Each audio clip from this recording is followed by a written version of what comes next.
आजचा दिवस हा गुलामगिरीतून स्वातंत्र्याकडे जाण्याच्या उद्घोषाचा दिवस आहे.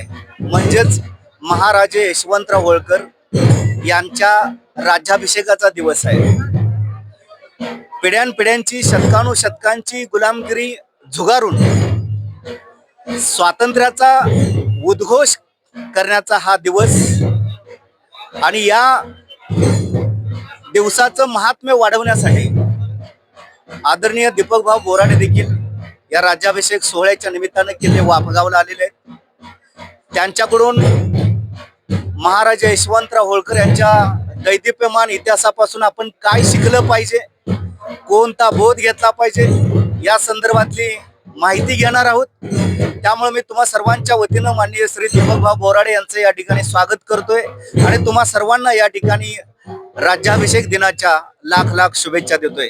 भाऊ, मी म्हणालो तसं आजचा दिवस हा गुलामगिरीतून स्वातंत्र्याकडे जाण्याच्या उद्घोषाचा दिवस आहे. काय सांगाल? सर्वप्रथम देशभरातील सर्व बांधवांना आज महाराजा यशवंतराव होळकर यांच्या राज्याभिषेक दिनाच्या हार्दिक शुभेच्छा देतो. महाराजा यशवंतराव होळकर या देशाच्या इतिहासातला असं सोनेरी पान आहे की ज्याविषयी लोकांना अजून फारसं ज्ञात नाही, कारण इतिहास जसा पाहिजे तसा लिहिला गेला नाही, आमच्यापर्यंत पोहोचला नाही. छत्रपती शिवरायांनी स्वराज्य स्थापन केलं, ते राजा झाले कारण आजूबाजूचे संस्थानिक, आजूबाजूचे सरदार ज्यांनी निजामाचं, मोगलांचं, आदिलशहाचं मांडलिकत्व पत्करलं होतं, ही लोक शिवरायांना राजा मानायला तयार नव्हती, स्वराज्य ही संकल्पना मानायला तयार नव्हती. शिवरायांना राज्याभिषेक करावा लागला आणि मग जगासमोर आलं की स्वराज्य. त्याच पद्धतीनं या देशामध्ये शिवरायांच्या नंतर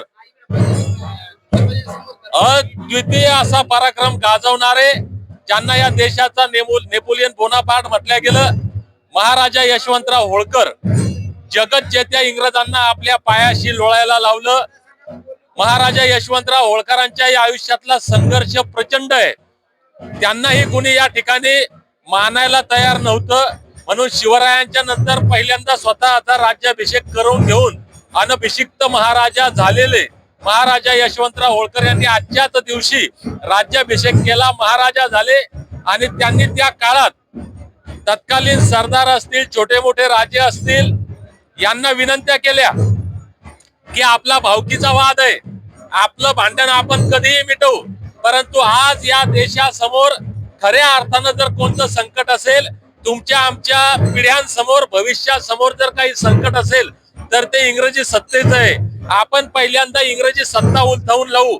या देशाचं दुर्दैव की तत्कालीन कोणत्याही संस्थानिकानं, राजानं, सरदारानं महाराजा यशवंतराव होळकर यांना साथ दिली नाही, त्यांचं म्हणणं ऐकलं नाही आणि इंग्रजांचं राज्य प्रस्थापित झालं. त्या काळातल्या सरदारांनी, लोकांनी जर महाराजा यशवंतराव होळकरांवर विश्वास ठेवून त्यांना साथ दिली असती तर इंग्रजांचं राज्य या देशामध्ये आलं नसतं आणि नंतरचा तो स्वातंत्र्य संग्राम, हजारो लाखो आमच्या भावांचं बलिदान गेलं, हा लढा उभा राहिला नसता, बलिदान गेलं नसतं. म्हणजे या देशाचे आद्य स्वातंत्र्य योद्धे, स्वातंत्र्याचे प्रणेते जर कोण असतील तर ते महाराजा यशवंतराव होळकर आहे. मी या महाराष्ट्रातल्या आमच्या तमाम धनगरांना विनंती करेल की आजच्या दिवशी आम्ही या वापगावच्या महाराजा यशवंतराव होळकरांच्या जन्मभूमीमध्ये ही माती कपाळाला लावण्यासाठी, महाराजा यशवंतराव होळकरांच्या संघर्षापासून प्रेरणा घेण्यासाठी इथं आलोय.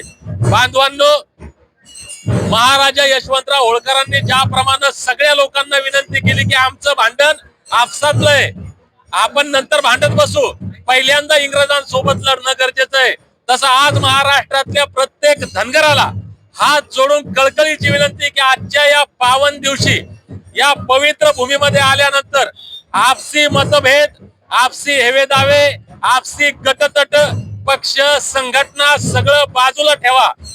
या राज्यातला 7 दशकांपासूनचा पी.के. कोकरे साहेबांपासून जो लढा आरक्षणाचा उभा राहिलाय, या लढ्याचा शेवट आपल्याला करायचा आहे. ही लढाई कुणी एकट्याची नाही, सर्वांनी एकत्र मिळून लढण्याची आहे. ज्या पद्धतीनं महाराजा यशवंतराव होळकर इंग्रजांसोबत लढले, त्या इंग्रजांपेक्षाही क्रूर, कपटी आणि फसवे राज्यकर्ते हे ज्यांनी घटनादत्त अधिकारापासून 70 वर्षांपासून आम्हाला वंचित ठेवलंय. म्हणून या इतिहासापासून बोध काय घ्यायचा? आज या राज्याभिषेक सोहळ्यापासून आम्हाला काय शिकवण घ्यायची, काय प्रण करायचा, काय शपथ घ्यायची? तर ते हीच की महाराजा यशवंतराव होळकरांनी त्या काळात भविष्यातली संकट ओळखून ची विनंती केली, कोण ऐकलं नाही. आजही तोच इतिहास दोहरवला जातोय.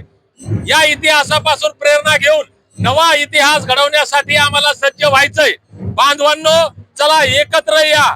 एकानं काहीच होत नाही, एकीनं काही होऊ शकतं.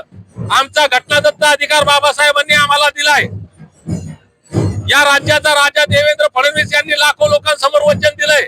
या देशाचा राजा नरेंद्र मोदी यांनी लाखो लोकांसमोर वचन दिलंय. यांना आमच्या उपकाराची जाणीव करून देण्याची, धनगरांच्या उपकाराची जाणीव करून द्यायची हीच वेळ आहे.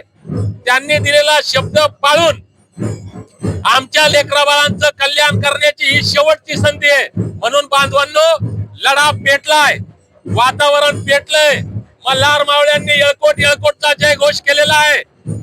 गडचिरोली गोंदियापासून, धुळे नंदुरबार पासून, रत्नागिरी सिंधुदुर्गापासून, मुंबई पासून प्रत्येक मल्हार मावळा पेटलाय. काठावर बसू नका, गंमत पाहू नका, या लढाईमध्ये सामील व्हा. ही आमच्या अस्तित्वाची, आमच्या स्वाभिमानाची, आमच्या लेकराबाळांच्या कल्याणाची लढाई आहे.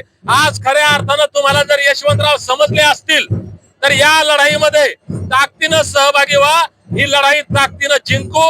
येणाऱ्या 21 जानेवारीला मुंबईच्या आझाद मैदानात जाऊन देवेंद्र फडणवीसांना शेवटचं विचारायचंय, नरेंद्र मोदींना शेवटचा इशारा द्यायचा आहे की धनगर महाराजा यशवंतराव होळकरांचे वंशज, मल्हारराव होळकरांचे वंशज तुम्हाला गादीवर बसवू शकतात, गादी बसवून दूर करू शकतात. पुन्हा एका इतिहासाची आठवण देईल बांधवांनो. पेशव्यांनी ज्यावेळेस मल्हारराव होळकरांसोबत मैत्री केली, होळकरांनी ज्यावेळेस पेशव्यांना साथ दिली, आटकेपार झेंडे फडकवले गेले होते. म्हणजे तुम्हाला राजाच्या गादीवर बसवून तुमचं राजतख्त संबंध देशभर पसरवण्यासाठी होळकरांनी मोलाचं काम त्या ठिकाणी केलं. आणि याच होळकरांच्या वंशजांशी ज्यावेळेस दुसऱ्या बाजीरावानं दगा केला, शनिवार वाड्यात आमच्या विठोजी राजेंना हत्तीच्या पायाखाली दिल्या गेलं. याच यशवंतराव होळकरांची मुलगी भीमाई आणि कुटुंब कबिला कैदेत ठेवला शनिवार वाड्यामध्ये. त्या यशवंतराव होळकरांचे आम्ही वंशज आहेत. महाराजा यशवंतराव होळकर ज्यावेळेस पुण्याच्या दिशेनं विनंती करत आले, पेशव्यांनी ऐकलं नाही. हडपसर सगळ्यांच्या नजरेसमोर आहे. दुसरा बाजीराव पळाला, वसईला मिळाला. म्हणून हा इशारा फडणवीसांना आहे, हा इशारा नरेंद्र मोदींना आहे की मल्हारराव होळकर तुमच्या सोबत आहे तर तुमचं राज्य आहे. आमच्यातला यशवंतराव जिवंत करू नका. आज आमच्यातला यशवंतराव जर जिवंत झाला तर उद्या तुम्ही या राज्यात, या देशात कुठेच राहणार नाहीत. म्हणून बांधवांनो, आता ही वेळ आली आहे आर या पारची लढाई लढण्याची. काठावर बसू नका, या लढाईत सामील व्हा ही विनंती करतो. परत एकदा महाराजा यशवंतराव होळकर यांच्या राज्याभिषेक दिनाच्या सर्वांना शुभेच्छा देत असताना, या राज्याभिषेक सोहळ्यापासून, महाराजा यशवंतराव होळकर यांच्या जीवन संघर्षापासून, या इतिहासापासून आम्हाला काय बोध घ्यायचा आहे हा प्रश्न मी आपल्याला विचारतोय. परत एकदा सर्वांना शुभेच्छा देतो आणि थांबतो. जय मल्हार.